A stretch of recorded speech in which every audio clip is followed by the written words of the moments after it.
Hi there, Jeff here from the Wetsuit Centre, talking to you today about the Billabong SG5 3-2 summer wetsuit for 2013. So the Billabong SG5 used to be Billabong's top-end wetsuit, but it's been sort of superseded, if you like, by the SGX, which is more of a lightweight performance suit, and then the Solution Zero, which is their all-singing, all-dancing, you know, super seam, super warm, super flexible suit. But the SG5 remains as more of a sort of top-end suit, but you know, not quite as expensive, but still great value for money. You get a huge amount of features in this wetsuit, but it hasn't really changed much in terms of sort of last year and this year. So, what's the SG5 all about? First and foremost, the quality of neoprene. Really good for the quality of neoprene. It's Billabong's ultra stretch, super stretch neoprene. It's not the Yamamoto, which you get in the SGX and the Solution Zero, but having said that, it's still very lightweight and flexible. Okay, and that runs the whole way through the suit. They keep the panels to a minimum, so you don't have too many seams, and obviously you have more flex. Any seams that are in the suit, they're strategically designed, curved with the body, sort of dipped basically, so you're not losing any flex where you don't want to. So the back of the suit is really sort of evidenced there. You know, loads of flexibility, bent seams, and you get the bent seams on the arms as well, so lots of flexibility. Okay, the suit itself is a 3-2, as I say. You've got 3mm on the lower body and 2mm on the arms, and we need a bit more flexibility. Another major thing about the suit is the fact that it's liquid taped, so you don't get the super seam technology, which is the ultra thin liquid taping, but what you do is you get the standard liquid taping, which is painted over the top of the seams, and basically that's just sort of like a rubber taping which just reinforces the seams. Still very flexible. Not as flexible as the sort of new super seam technology, but having said that, that's quite expensive. So I'll come a bit closer and show you. Basically, you've got that liquid taping on all over the seams, and then that actually comes on the inside and on the outside as well. So you can imagine that makes the suit really, really robust and very unlikely to pull apart or fall apart, so you should get a long shelf life out of this suit. And it also seals the seams completely, which means that no water is going to get in through the wetsuit, unless of course it comes in through the collar. Which brings me to the chest zip system. The chest zip system basically is the entry method to this suit. What happens is you get the actual wetsuit itself. If I move the chest piece up and over the top, it's kind of here. It's a Drymax 2 chest, which is an entry system, just in case you wonder what that was. Basically, all that means it's a standard chest zip, but you've got the two pieces of neoprene sort of cleverly shaped. They come right up to the top here, basically. So that's the inside of the wetsuit, and the chest zip is sewn over the top. Okay, and then so in effect you've got two sort of barriers there. You've got the barrier on the inside, which is sort of shaped in this way to make it easier to get in and out of. Then you get the chest zip over the top, which stops any sort of water coming in. So if any water does come in through the collar, it's then met with this layer, which drains the water out through the front of the chest zip here, and around the back of the chest zip system, just there through those drain holes. And then of course, if any water is coming up from the side of the suit into here, rather than going into the wetsuit, it's drained out. Okay.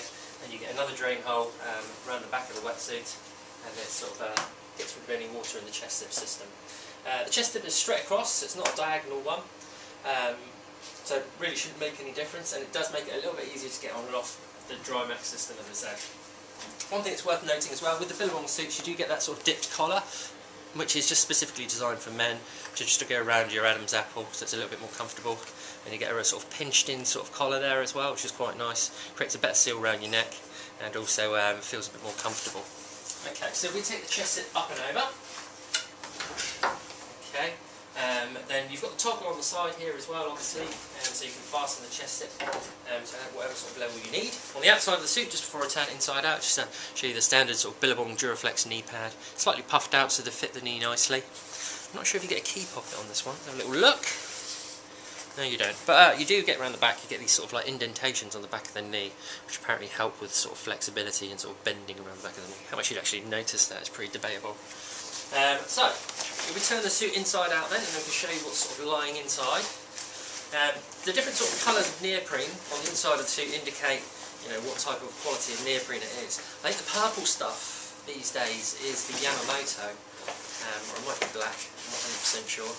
But the blue stuff is the ultralight neoprene, and you can sort of see that all through the inside of this wetsuit. So you've got that ultralight neoprene the whole way through, and you can see the liquid taping everywhere as well, just reinforces it, and they even put the little sort of taping spots underneath that liquid tape as well, just on the stress areas, just to make sure that the suit does last a long time, it doesn't fall apart.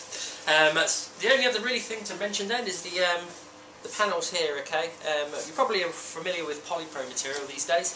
It's inside a lot of thermal, inside a lot of wetsuits. It's basically a thermal material which is non-absorbent, so dries quickly, pulls water out of the suit and dries quickly, and then basically insulates you as well. So stops heat leaving the wetsuit and leaving you and making you colder. So it insulates you a bit better. And this particular stuff is sort of the backcomb stuff, like the Ripcal flash dry lining, but they just put channels through it as well, probably for patent reasons to have to make it slightly different, but also it just helps channel the water out as well. Okay, that's very good at keeping you warmer. You get that front, and you get that around the back as well, and around the side of the hips. Don't know if anyone gets cold hips out there, but hopefully you won't in this suit.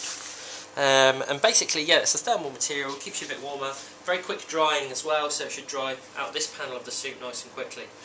But there's a huge amount of features and a huge amount of warmth in a 3-2 wetsuit, so again, as I say a lot with these sort of more expensive suits, you should be able to wear this suit, you know, right from early part of the sort of April, right the way through to sort of November time, depending on your tolerance for the cold.